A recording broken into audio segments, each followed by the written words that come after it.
Bienvenido al podcast Identidad Minimalista de Roy Carlos, donde crearás esa nueva identidad que te permitirá potenciar tu salud por medio de microacciones y un cambio de mentalidad, gracias a la neurociencia, el ayurveda y el minimalismo.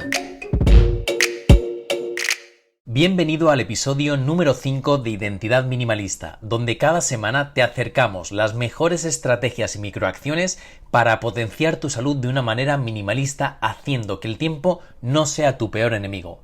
Soy Carlos Martín Mora y durante los siguientes 10 minutos quiero ayudarte a romper con algunas de tus creencias limitantes relacionadas con la salud.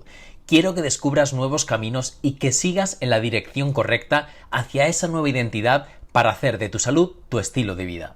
En el episodio de hoy hablaremos del estado mental rayásico, es decir, de alteración, que es uno de los 3 estados en los que tu mente suele estar. Te contaré cómo funciona la mente rayásica y por qué te sientes infeliz. Hablaremos de por qué sufres estrés y ansiedad, de cuáles son los síntomas para saber si tu mente está en un estado de rayas o de alteración y qué alimentos se consideran rayásicos y que por tanto debes evitar. Di adiós al estrés, a la ansiedad y al nerviosismo que te generan tensión y fatiga física y mental gracias a microacciones que puedes implementar desde hoy mismo para salir de dicho estado emocional. Descubre la simpleza del éxito a la hora de potenciar tu salud. ¿Alguna vez has oído hablar de rayas, tamas y sattvas? Seguramente no. Y por eso estoy aquí, para ponerle nombre y tomar conciencia de aquello que experimentas de manera habitual y que te desborda por no saber manejarlo. Estos son los 3 estados mentales en los que toda persona solemos estar. En este episodio nos centraremos en el primer estado mental, es decir, en el estado mental rayásico, que es el causante de los principales problemas de la actualidad, tales como el estrés, la ansiedad y la insatisfacción. Rayas en sánscrito significa mancha o humo. Esa mancha o humo es aquello que nos distrae, que no nos deja ver más allá, como la nube que no nos deja ver el sol, pero que no por ello el sol deja de estar ahí. Lo mismo pasa en nuestro día a día. Vamos tan acelerados y ofuscados con ciertos objetivos y metas que nos perdemos muchas cosas interesantes del camino. Buscamos un aumento de sueldo, una casa mejor, un coche más lujoso y el último iPhone. Pero en esa búsqueda constante nos perdemos lo más importante, la presencia. La mente rayásica es una mente agitada por el deseo, por la pasión y se proyecta hacia afuera en búsqueda de satisfacer los sentidos en lugar de observar hacia nuestro interior. Esto nos genera inestabilidad, ya que oscilamos siempre entre el placer que nos genera la obtención de lo exterior mediante los sentidos, por ejemplo, el chocolate en el paladar, el lujo en nuestra retina, el sexo en nuestra piel, y el bajón que acto seguido de ese placer se produce cuando éste se acaba. La felicidad y el placer cuando se busca en el exterior siempre es muy efímero y viene seguido del cargo de conciencia, de la insatisfacción y o del sufrimiento. Por eso, tras comerte una caja entera de donuts, por ejemplo, el cargo de conciencia no te deja dormir. Tras una infidelidad pasional, lo mismo. En definitiva, te das cuenta de que nada de eso es la solución a ese vacío o a esa crisis existencial. Cuando una mente rayásica entra en ese bajón, solo tiene 2 opciones. Así funciona nuestro cerebro. O recurre a alguna adicción para desviar la atención del dolor y del sufrimiento, como pueda ser el azúcar, el alcohol, el tabaco o la comida chatarra, o si el dolor es muy grande, busca salir de ahí, que es lo que se conoce como el despertar. De ahí la frase de un gran autor como es Edgar Tolle, que dice que el dolor es el gran maestro espiritual de Occidente. Cuando estamos desconectados de nosotros mismos y distraídos por esa mente rayásica encargada únicamente de satisfacer los sentidos, lo único que nos puede hacer salir de ese bucle es el dolor, en cualquiera de sus manifestaciones. A veces viene en forma de enfermedad, de pérdida de un ser querido, de decepción, de fracaso, de una quiebra económica o financiera, y es entonces cuando generamos una pausa para observar y ver qué estamos haciendo con nuestra vida. Solo ahí podremos generar perspectiva y salir de esa rueda de hámster. No obstante, podemos trabajar para ello y evitar llegar a ese punto. Antes es importante saber cómo detectar si estamos viviendo un estado mental rayásico.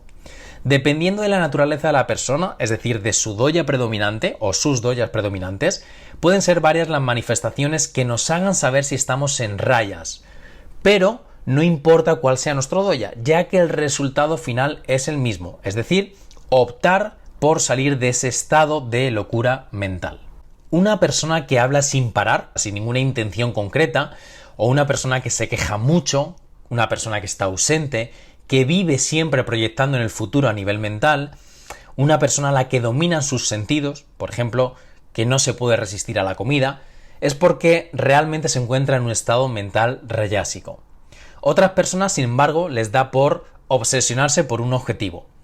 Si ese objetivo sale desde el ego, por ejemplo, bajar de peso no por salud, sino por estética, es cuando ese deseo se vuelve rayásico. Se convierte en un objetivo obsesivo en el que se le dedica demasiado énfasis, tiempo y energía, sin importar las consecuencias, incluso aunque éstas le perjudiquen. En el caso de la bajada de peso, puedes hacer todo lo que esté en tus manos con tal de llegar al objetivo, aunque esto te genere un trastorno alimenticio y termine con una anorexia. Esto es un caso muy común. Al igual que antes, estas personas son conquistadas por el deseo, pero la diferencia está en que en lugar de ser dominadas por los sentidos, son dominadas por el orgullo, a tal punto de que, como te he dicho antes, son capaces de arrasar con los demás o con uno mismo.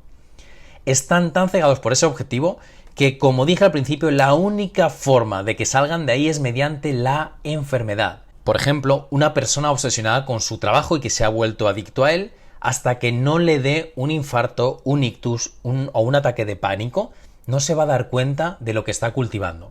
Es por eso que cuando buscamos la felicidad en el exterior, en lo material, nunca lo encontraremos, ya que esa felicidad no está fuera sino dentro de cada quien.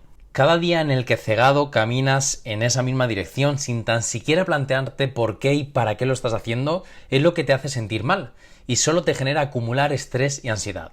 Es un momento de frenar, es un momento de necesidad que debes autoimponerte cada día para dejar de proyectar hacia el futuro y centrarte en el presente. Antes de pasar a las microacciones que nos van a sacar de este estado mental rayásico, quiero hablarte de los alimentos rayásicos, porque también la alimentación tiene que ver en tu estado mental y emocional. Hay alimentos que generan mayor hiperactividad, preocupación, excitación, agresividad, alteración, ansiedad y perturbación, tanto a nivel físico como mental. Por tanto, conocerlos te ayudará a salir de este proceso. Alimentos tales como el café, el té negro, el mate, las bebidas energéticas en general, las harinas blancas, la cebolla y la familia, como el puerro, el cebollín, la cebolleta, las carnes blancas, el ajo crudo, el huevo, el azúcar, el arroz blanco y los snacks tipos palomitas, doritos, etc. son alimentos rayásicos.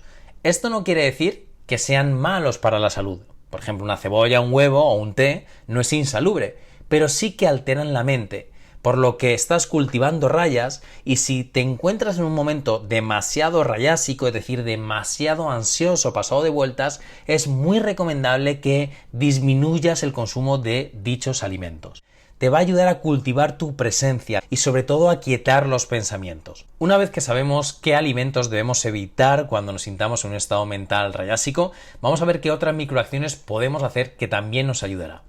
El mejor plan de acción para ello es cultivar la presencia, y no hay mejor forma y no hay mejor microacción que el respirar. Crear un espacio para analizar qué te está haciendo tomar esas decisiones relativas en automático te ayudará a cultivar esa presencia. Debes observar cuál es tu estado emocional en cada momento, es decir, si estás triste, nervioso, eufórico, para dejar de ser una persona reactiva ante los estímulos que se te presentan en la vida. Piensa en las consecuencias que tendrá tomar ciertas decisiones y el cargo de conciencia que posteriormente tendrás si sigues adelante con ello. Por ejemplo, detenerte antes de comerte unas galletas de chocolate después de cenar. Pensar en una peor digestión, pensar en un peor descanso por la noche, en un aumento de la grasa corporal, en una menor energía y en un posible acné. Eso generará conciencia en ti y quizás no reacciones impulsivamente y en piloto automático, sino que le habrás dado tiempo a la parte del córtex, la parte racional de tu cerebro, para que le gane la batalla a la parte de la amígdala, es decir, la parte emocional. Por tanto, la microacción que te propongo el día de hoy es realizar 10 respiraciones profundas y lentas antes de ejecutar esa acción o hábito al que te hayas hecho adicto o adicta o que simplemente llevas replicando tanto tiempo y que siempre te genera un malestar posterior.